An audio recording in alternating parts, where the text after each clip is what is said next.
Oui, allô, Pizza Galassia, j'ai pas le temps, faut faire sur Internet.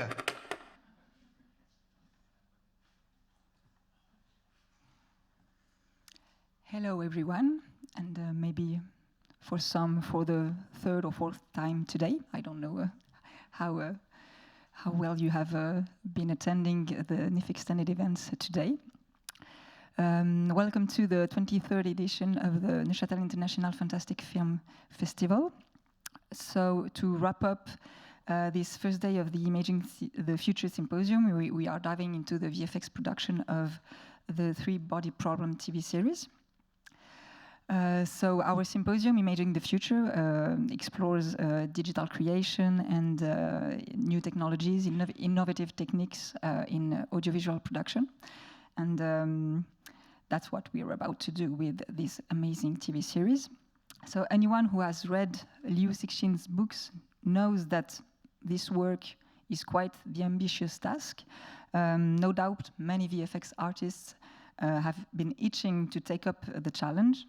So we are delighted to welcome today Michael Schlesinger, lead compositor at Pixomondo, to tell us how it all came together.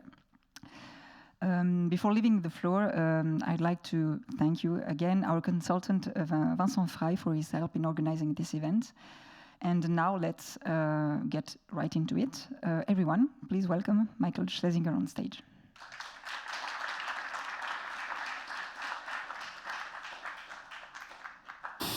Hey, good evening, everyone, and it's quite a turnout.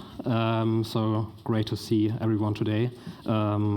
Also because it's no football game, I guess, so everyone is then here, and Switzerland is unfortunately out, but Germany as well, where I'm from. So yeah, so let's talk a bit about Three Body Problem, but before going to that, let's talk about the company I work for, which is Pixomondo. We are overall like an Oscar, Emmy, BAFTA, VES winning virtual production, visualization, and visual effects company. That's like to sell how good we are. Established in 2001, nowadays already over 600 artists and production and overall staff worldwide. Overall 7 studios worldwide and 2 LED volumes in North America, which we are also on the forefront of that technology. And the studios are in Los Angeles, Vancouver, Montreal, and Toronto in North America. And in Europe, it's in Frankfurt, Stuttgart, and London. And me, myself, I'm from Frankfurt. But even though there are so many locations, we really work together as a team. Even on one project, we work across studios and locations. We are overall a pretty big family, let's say. And yeah, let's talk about what we worked on recently, which is right now also House of the Dragon, Season 2, which is airing right now. I think today was the episode 4. We worked long hours on that, so I hope you'll get to see what we did there as well. And also on Netflix, just like Three Body Problem, was The Last Airbender, Damsel, The Boys Season 4, Star Trek Discovery, and also Strange New Worlds, which also benefited a lot with our virtual production stages in North America, and a lot was shot there from HBO, Winning Time, John Wick 4, The Color Purple, Gran Turismo, and yeah, much more, also Three Body Problem. And before I get to that, let's just show you the reel of our studio.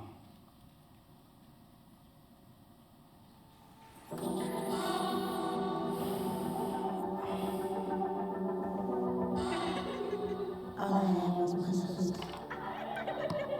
She was the only one I ever loved.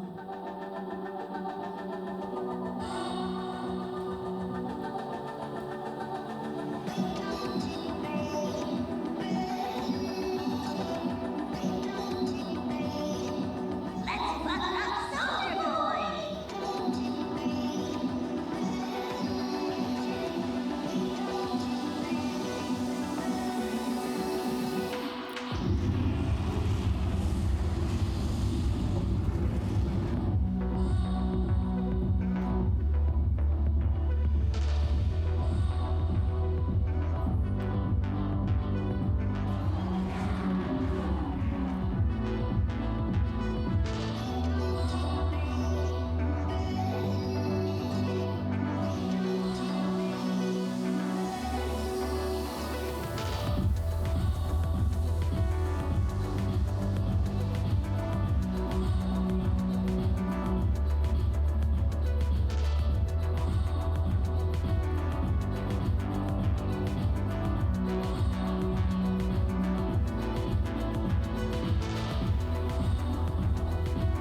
Thank you. Some really, really great shots and projects we worked on in the last couple of years with an amazing team. So let's start off with introducing myself, because I'm a narcissist. Not really. But yeah, I've been in visual effects for a little bit over 10 years, 5 of those at Pixomondo as a compositor. I started out on modeling, texturing, shading, and then I thought I wanted to branch out and do a little bit more of a generalist work, where I then also did some set supervision and supervision on some smaller German productions, but then I wanted to go to the bigger movies and started at Pixomondo as a compositor, and now I'm one of the compositing leads at our studio, and was also compositing lead on 3 Body Problem, which was really great to work on it, because it's really a big variety of work we had to do there. Normally it's on other projects you do maybe only environments or dragons or other stuff, but here it was really from shootouts where we had to add muzzle flashes in front of guns, to maybe car crashes, so more invisible effects, up to, so if you've seen 3 Body Problem, there will also be spoilers, so spoiler alert, rocket launches to like nuclear explosions in space, propelling a 25 square kilometer sail to the aliens. So yeah, it was a big variety of work, and that made it really interesting and never boring, because one day you did a muzzle flash, the next day you did a space nuke explosion. So that was really cool. But yeah, let's talk more about the invisible FX we did at first, just to show you overall what we did.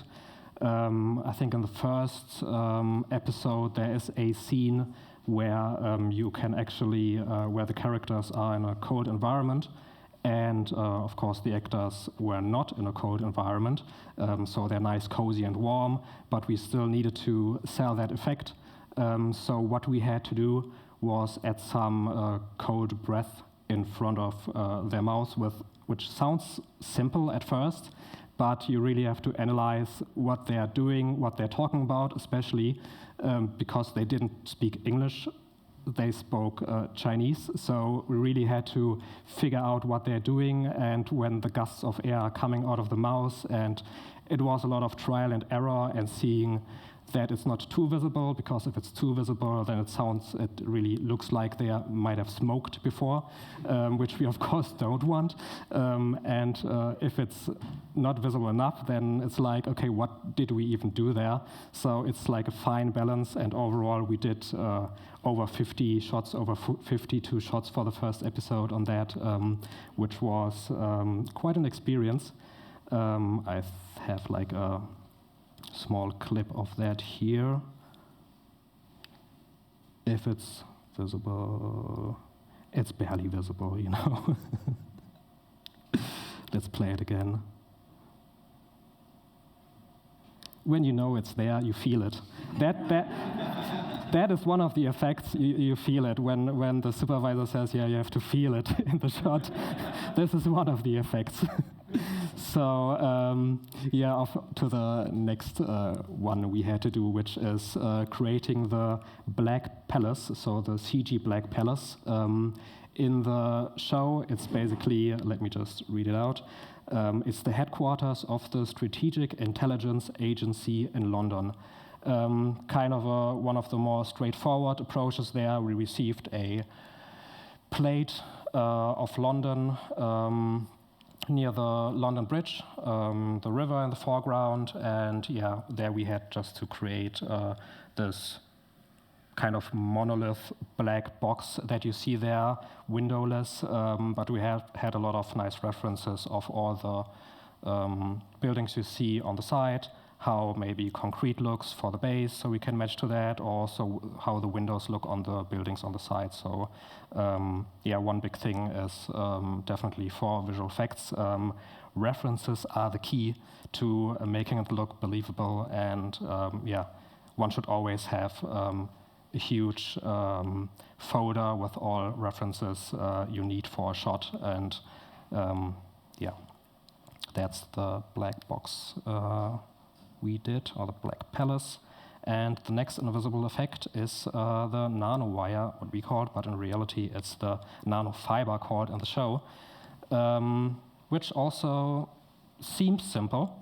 In that sequence, one of the main characters, Augie, she's developing this nanofiber that can basically cut through everything. And in the scene, they're testing it and placing a diamond cube shape in this testing area and try to cut through it. And what we received as a plate is, for example, something like this with a stand-in, where we can really see how the light reacts to the cube, where you have specular highlights, how it refracts through the glass cube. But yeah, you might also think, if we have that glass cube here, why would we even exchange it for something CG? It doesn't make sense, and I would agree. But yeah, of course, it's a glass cube, and we had to make that synthetic diamond cube look more rough on the outside. So when you see the shapes cut by the nanowire, the inside of it needed to be extremely smooth, so you can actually see the outside is rough, so the inside is, let me do this little transition. So the inside will be perfectly smooth because it was cut by the nanowire, just to show and to symbolize how perfect this and small the nanowire is, or the nano, what is it called? Nanofiber, exactly. And another thing we had to do here in this shot is to add like little point lights on the side of the square of the cube to just show the friction or where it was cut. Maybe you can see it here. There are those little point lights in there, just to show that the nanowires that are normally invisible to the naked eye would just cut through it, and something is happening there. And if you've seen the season, the whole season, there's also a scene later in the show where you can really see what it does to metal or even humans. So if you like gore, watch that. Yeah, here's another scene we did for that, just to show you our overall workflow. What we did here is where we created two cubes, one where it's basically full, and one where it's cut, and you see the different pieces. And what you also can see here is that the inner side that you see here is a little bit, is not that rough as the outside. Yeah, which we kind of wanted to achieve with that effect. All right, let's get to the next slide, which is, it's basically a one-off shot, basically two shots, but just for the sake of it, and because it's also a bit of an Easter egg for the Pixomondo crew, I'd like to mention it, otherwise nobody will ever know. It's more later in the season where we had to extend a crowd. One of the main characters, Will, he is at night on his beach house looking towards the beach, and what they see is basically, or what he sees is a bunch of people or a crowd kneeling on the ground and worshipping the big eye in the sky, which are the aliens after they have revealed themselves to humanity. Spoiler alert. And there are different approaches what you could do. One thing is just to have a few dozen extras on set and just shoot it with the crowd. But that's also not so easy to arrange that. Another thing is to only have like a dozen maybe, or a handful of people, and then just shoot plates. So one plate with all the people on the beach. and then you just do another take with those same people just going to another place, and they're also kneeling, worshipping. Then you just do another take, and then they're going to another place, and then at the end we just put everything together in comp. This would be another way. Next way would be full CG crowd, but that would be very time expensive, and we didn't really have that time because this would have to go through modeling of the crowds, texturing, rigging, animation, maybe even CGFX crowd, and then lighting and comp. And yeah, our 3D department was quite busy with some other later sequences.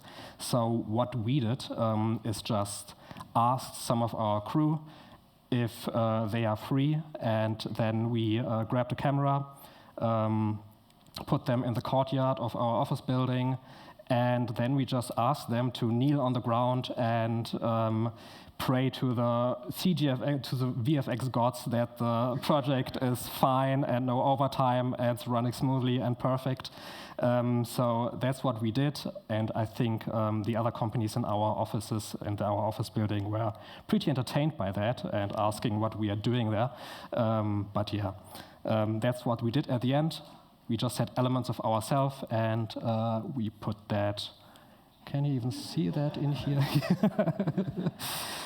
Here on the left side, you see us on the ground praying, and yeah, on the right side in the background, you see the characters. Nobody will ever know except you now, or the people who are watching this later on YouTube. But yeah, whoever was there, they can now say that they were in like the big Netflix 3 Buddy Problem show by the showrunners of Game of Thrones. They were on screen actually as a few pixels. So this is definitely always really nice. Also nice, like crew moment, I think. And next up, I called that origami. Which is a sequence where one of the characters, main characters, it's Will, the one I talked about before.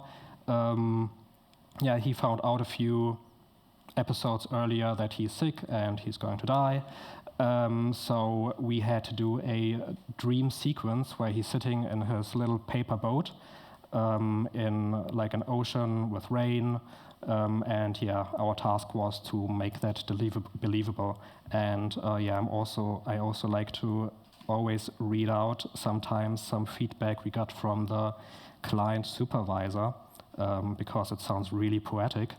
The dream sequence need to create a certain feeling in the audience, with Will being alone at sea in a paper boat with slight rain in the atmosphere, suggesting that he might face challenges or hardships along the way, but still with some light coming in to indicate that there is still hope to overcome these obstacles, which I think is sounding very nice.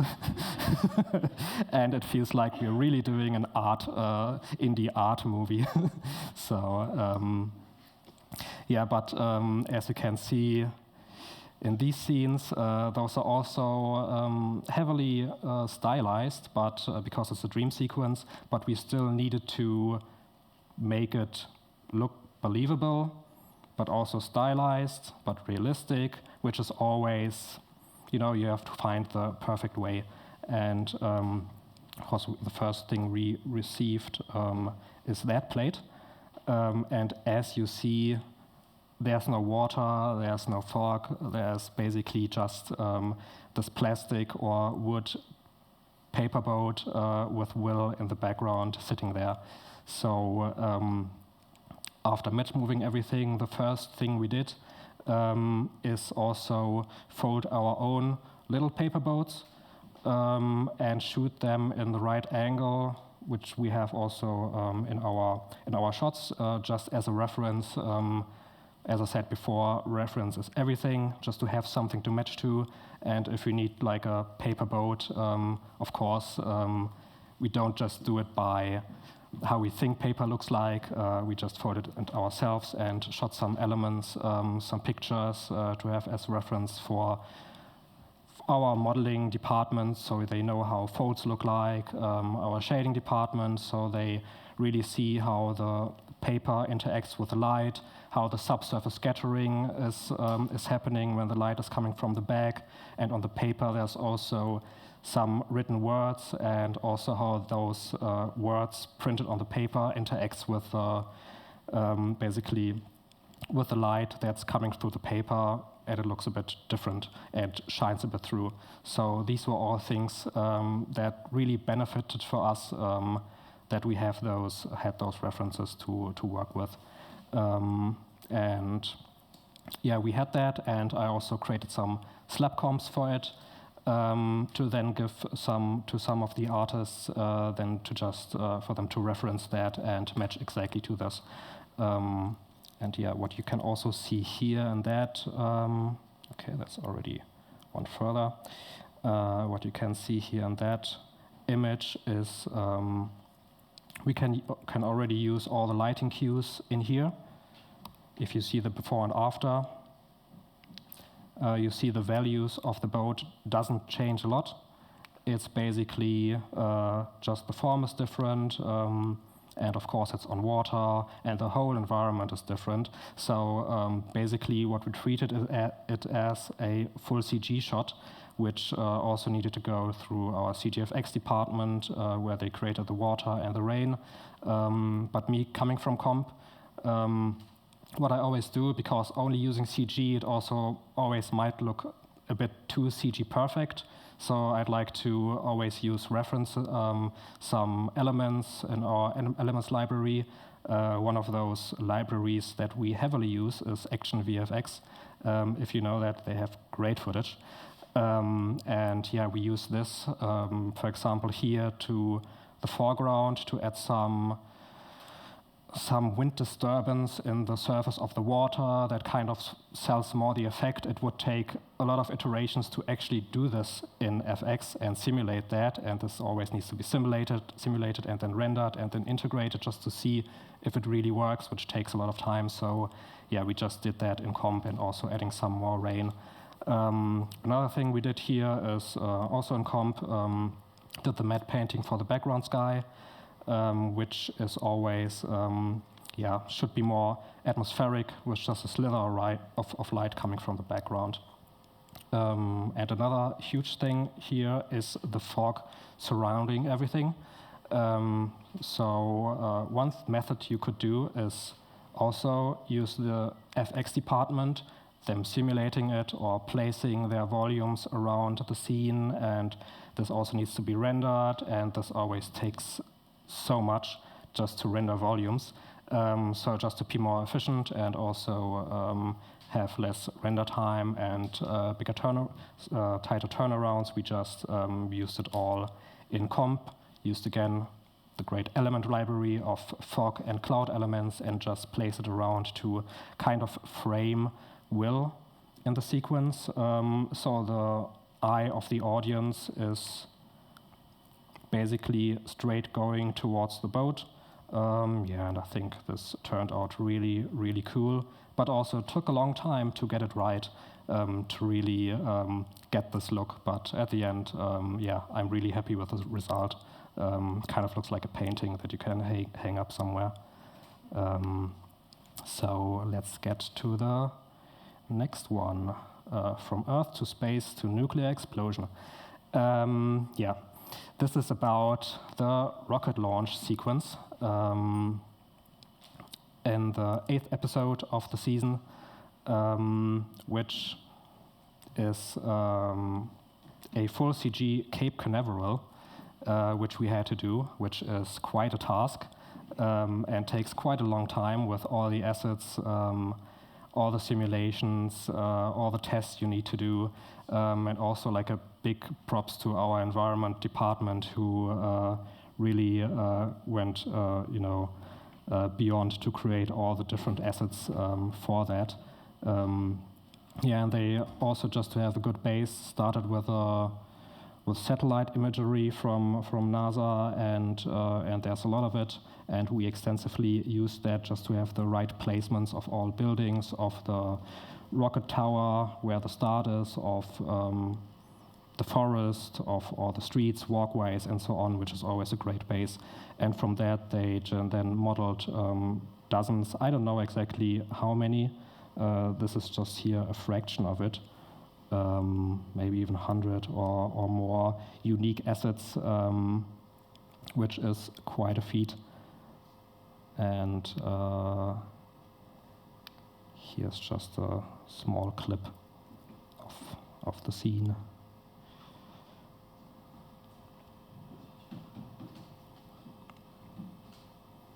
And before we come to that, I'd like to also talk about the CGFX of the sequence. I can't tell you like the inner workings of it because that's not my department. But yeah, we have very experienced CGFX people that are already very familiar with fire from all the Game of Thrones and House of the Dragon seasons they did with Dragonfire and so on. Just except in this, the fire is not coming out of a dragon, it's coming out of the exhaust engine of a rocket. And yeah, I think it was very fun for them to work on that. And also for them, it's really important to have the correct references there. But luckily, there's a lot of footage already still available from, and it's, let me tell you, really one of the best footage you can find, even though now we have like 4K, 8K cameras from the original Apollo missions. They shot with 65 millimeter film, really close up, what the fire is doing to the engines when it's coming out in slow motion. And I mean, even if just for the fun sake, just Google it and have a look, and it's really amazing how violent and how it's just coming out of the exhaust of the rocket engine. It's really cool and fascinating to look at. So yeah, they used a lot of that material as a reference, and then just gave us, or the lighting department, a lot of layers. I can tell you, as I said, I'm not from that department, so I don't know too much, but I think all the rocket like plume shots definitely had 5 to 10 different layers that then at the end we had to composite with like deep compositing in our compositing department. Plus all the environments, it was yeah, really heavy to do that. And let's show you the clip again, but not stop at the end.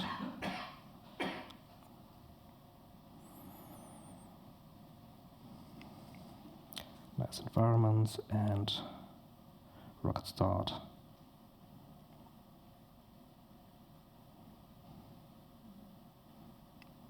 Plus all the ice breaking off and particles. It was really cool working on this. I think everyone would love it. Yeah, another thing here, just to also talk about the lighting department, what they did. Basically, as the name suggests, light the scene with like an overall light and one sunlight. And let's go just back a bit. One shot in particular, even though we were working on 3 body problems on one shot, we added 2 suns to it, not 3, but 2, just to make the shot work. For this one on the right, we had one sun basically for the environment, but the sun is always, for the rocket starts, it's midday, so very high in the sky, which would mean short shadows. And when you have this drone shot from the top, it would make the whole shot look pretty flat, and there wouldn't be any depth. So what we did here is created a sun or a rendering of the smoke plumes, just to get some more depth in there and some more self-shadowing, and another sun for the whole environment. And I think it really worked out pretty well in that one that you can see here. And next up is space.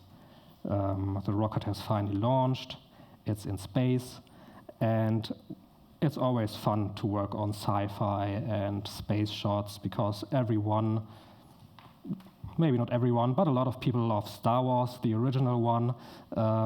Maybe some not the prequels or sequels, but yeah, a lot of people went into film because of those sci-fi movies. Though me, I went into that because of Lord of the Rings. But anyway, it's always really fun to work on that. And there's so many movies out there going around that it's really hard to distinguish what looks real or what looks not real, because the audience nowadays, I think, is so used to movie space that they don't really know what real space photography looks like. And at least at the start, we try to keep as much real as possible and only use space photography as a reference for that. But yeah, as you will see later, we had to basically kind of concise a bit and have a bit more artistic freedom. But yeah, on the first shot in that sequence where the rocket is going to space, we had also a lot of space shots to match to of the Earth. The rocket is going up, and the Earth we also did only in comp, also to have a load, just to lessen the load on the 3D department. So there's a lot of great Earth textures going around from NASA that we all used and then just projected on a 3D sphere in Nuke and created the Earth, the atmosphere around it, and multiple layers of the clouds in there as well to have some more depth. Because if you see here, when you're closer to the Earth, you actually see some shadowing and depth. But when you're further away, like on the top left, it's basically just like a marble with texture on, but we still needed to have some depth in there. This is our Earth with a little breakdown with a rocket coming out. And yeah, we also did that in comp to have more freedom and quicker iterations of moving the Earth, or to see what's basically under it and what area is more visible. In that case, the client wanted us to have Florida visible, which makes sense because Cape Canaveral is there and it started there. It wouldn't make sense anywhere else, even though some other areas looked a bit better with less ocean. But for the story's sake, we had to do that. And what we see here as well is the rocket disassembling itself, and at the front, what we internally called the Ferrero Rocher. But it's the nanofiber sail that's basically crunched together to later unfold itself. But yeah, especially in the earlier versions, it really looked like Rocher, and we had them in the office a lot. I bought a lot of them during that time.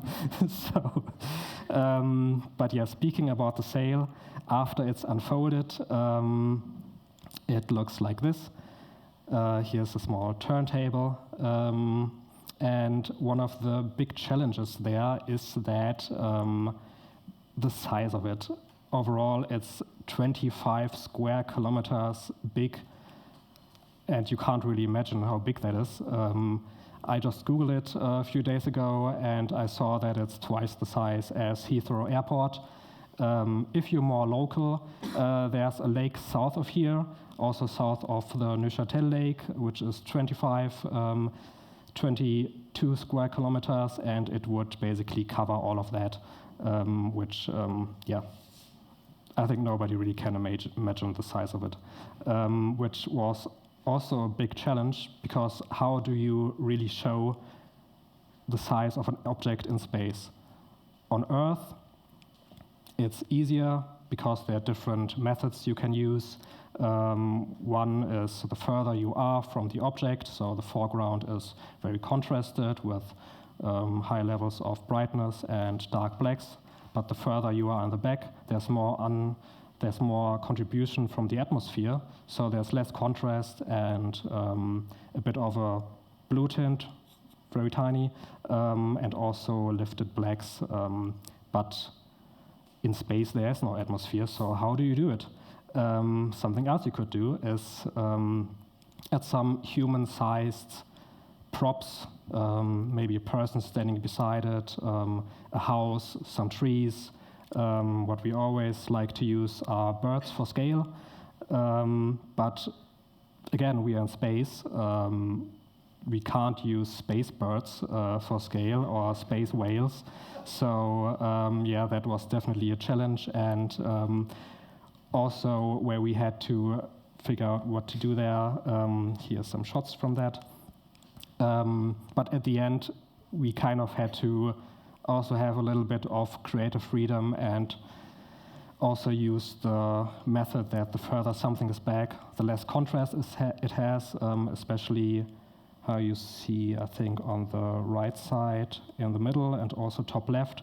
The foreground is really contrasted with high levels of black and highlights, though the background gets a little bit less contrast because at the beginning we had some versions where everything had the same amount of contrast, but that made either the sail or the earth way too small and way too much looking like a miniature. Of course, we didn't want that, but it's just because the human eye is just used to that. The further something is back, the less contrast is there. So we kind of had to use that as a method to show the size.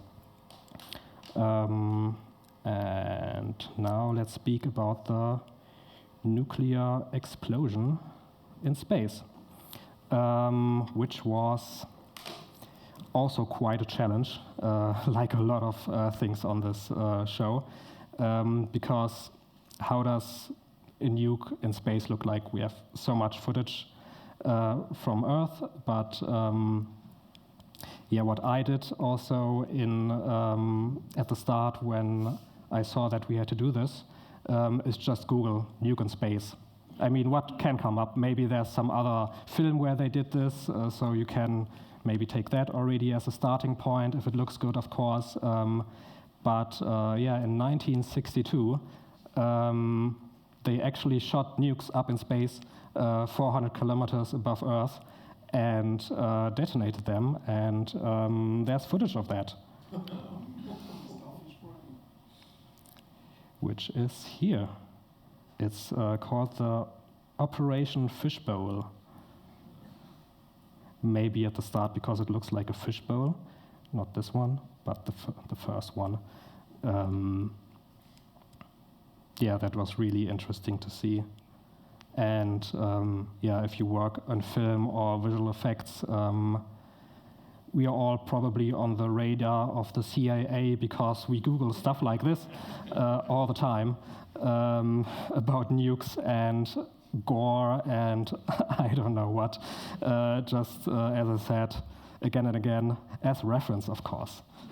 It's research. That's what we do, just for research purposes.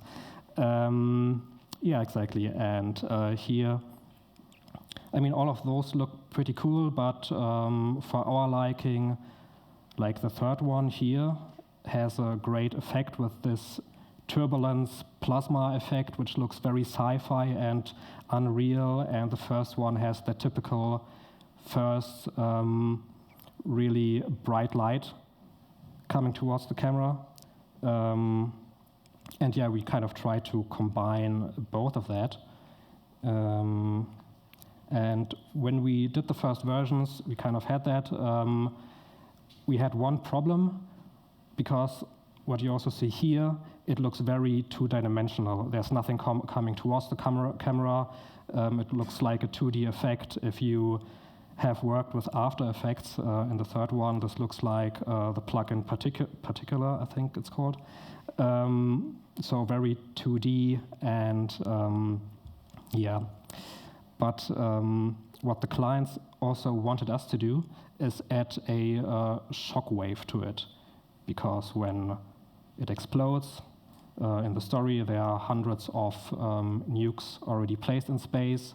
The sail is flying through it, and the nukes explode in a certain time, frame, and then the huge space sail is getting propelled by the power of the nukes towards the aliens, which sounds pretty crazy, but the first time I read it, that we had to do this, especially when you just did some cold breath shots.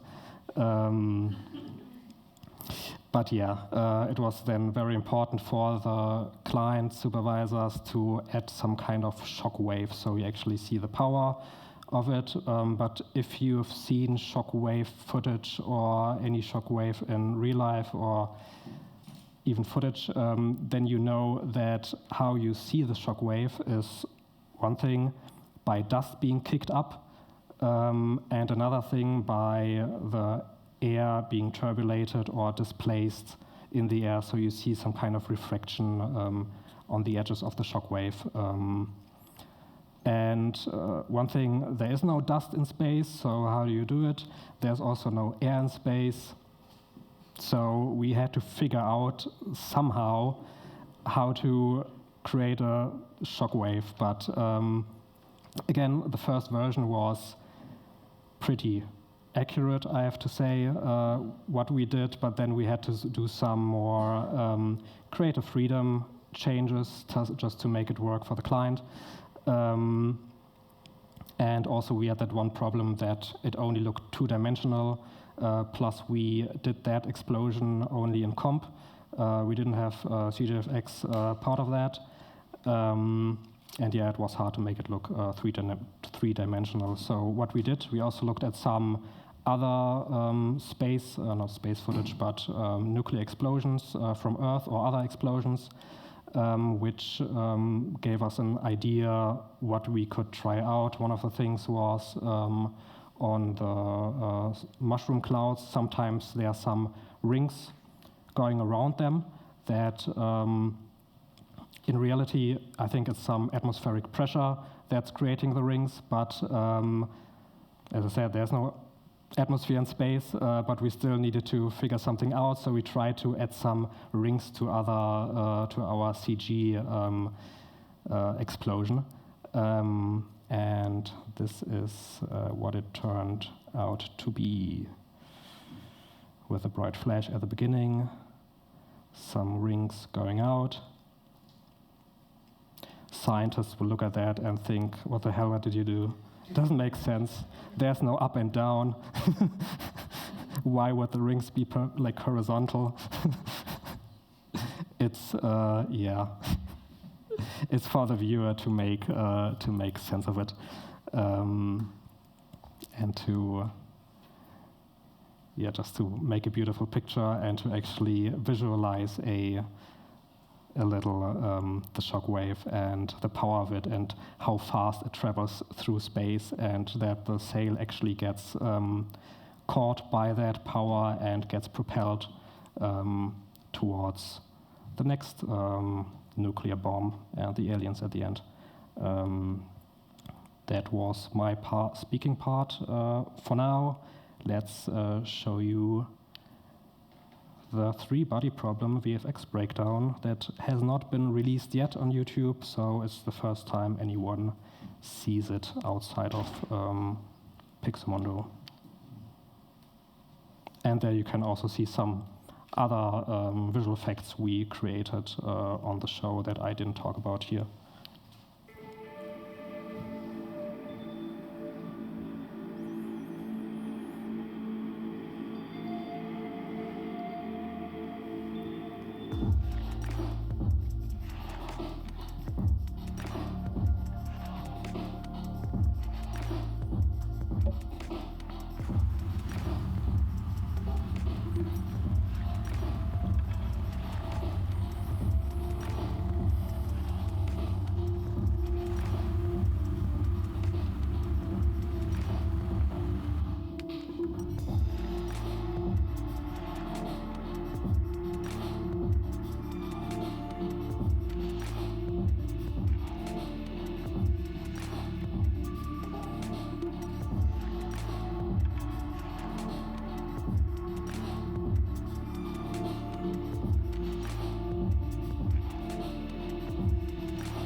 thank you. The last image was me at the end, the only survivor left in a paper boat. Because at the end it's always compositing. All the other departments are already off on the next project and we need to deliver the shots. So that's kind of what it felt like. Yeah, that's it. Do you have any questions I might be able to answer? The way you describe it, some of your work is by trial and error, and then the client accepts it or refuses. But that also means there is no full storyboard with drawings that you could go back to? For some scenes, we do have concepts. For example, for the paperboat sequence, we had a concept from the client where we could have a great start, how it looks like, and we could match to in CG and make it look just more real and in movement, also with the plates.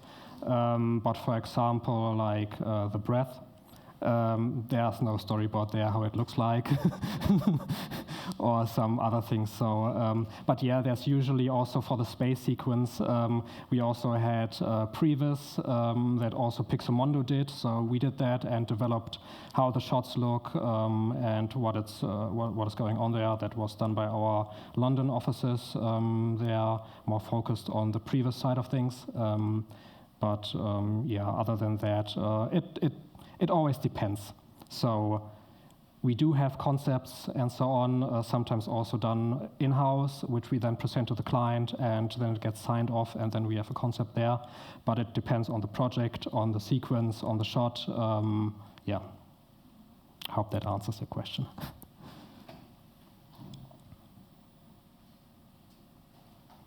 Another one.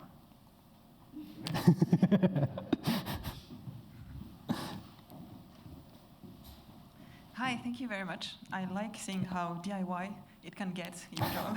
Yeah. My question is about the shot in space, and you said that scientists are like, this space doesn't work like that. I was wondering if you ever get instructions about how scientifically accurate it needs to be, like from the directors or showrunners, and also, what about if you have to create visual effects for something that's a very niche field you don't know anything about? Do you ever like ask scientists about it for like how would this react, or yeah, that's my question. I mean, for the first question, if I don't go on YouTube and read comments about something, I don't really get like feedback from, we don't get feedback from scientists, at least not on the projects I've been on. Maybe on a Christopher Nolan movie where, you know, he asked the scientists, or, you know, asked them to build a new model how like a wormhole looks like, or a black hole. But at least on the projects I've been on, I haven't been in contact with any scientists at Pixomondo. Before, I was at a smaller German studio where I also did some documentaries, and there we were in contact with like archaeologists, how, for example, the old Rome looks like, and so on. But yeah, if there would be a project where we have to find out how it would look like in reality, we try to do our own research at first, so Google is the best place for that.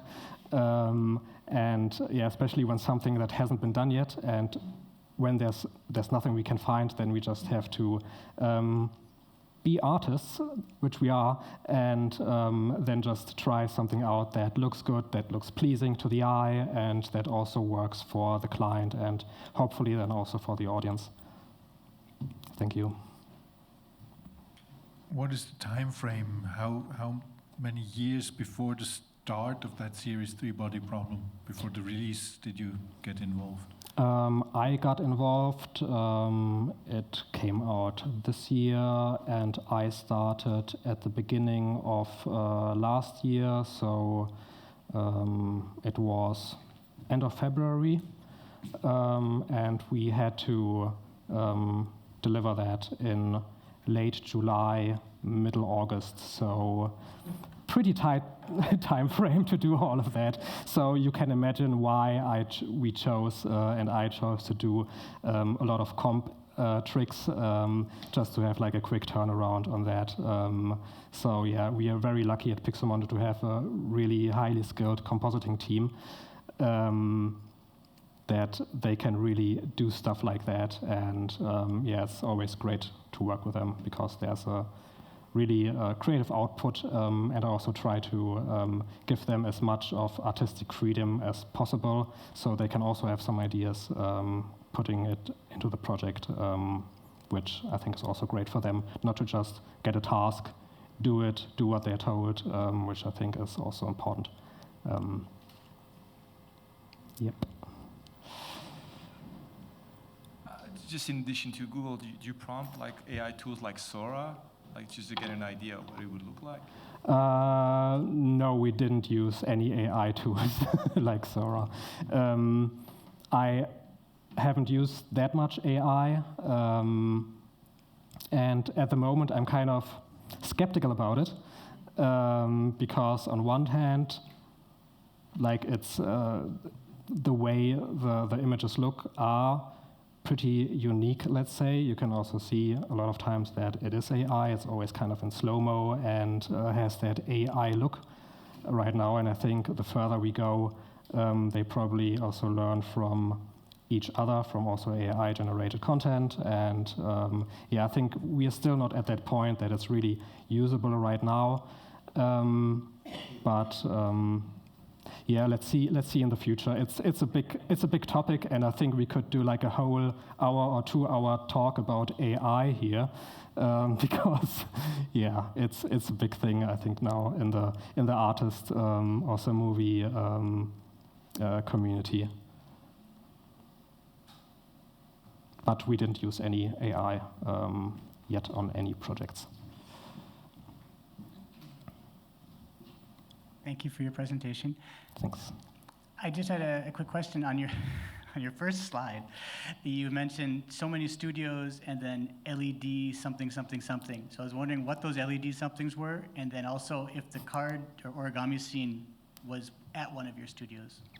I mean, first question is LED volumes. So that's the virtual production kind of thing. Maybe you've seen behind the scenes of maybe The Mandalorian or other projects, or also one of the projects we worked on, Star Trek Discovery, where we basically have a big studio with a lot of LED screens in the background. So instead of having a blue screen or a green screen in the background, we create everything with our Unreal real-time department in a game engine. So later it can just run live in the background from the perspective of the camera. So there's no blue screen and so on, and ideally it can be used as is in camera. But yeah, I've also worked on projects where we had to replace everything. And I'm not naming names, Marvel. But yeah, that's the LED volume part of your question. And the second thing, it wasn't shot at our studios. There it was, I don't know which studio it was shot at. I just received the plate and so had to figure out how we deal with that. Hope that answers your question. We have time for the last question. I saw you did or recreated parts of the CERN. Did you scan stuff there, or did you just like from reference photos building the 3D parts? Again, the question I asked. You have like sequences in it in the show in the breakdown from CERN. Yeah. Did you recreate or scanning parts of that, or did you just? We just recreated from photos. I'm honestly not really sure if the modeling department used reference for that or actually from CERN. I haven't been there. I don't know. Maybe You recognized it, or? Yeah, no, that's why I asked, because I was one time there and a friend of mine scanned it, so it looks a little bit different. So. Okay. Maybe we could have used your scans, but yeah, I don't think there wasn't anybody who scanned that. So yeah, our environment team just used that to use some pictures to recreate this CG scene. Yeah. Thank you. Thank you very much. And I think we can all applaud him very loudly.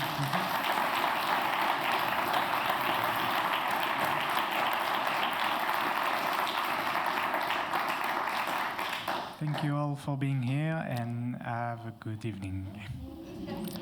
Thank you.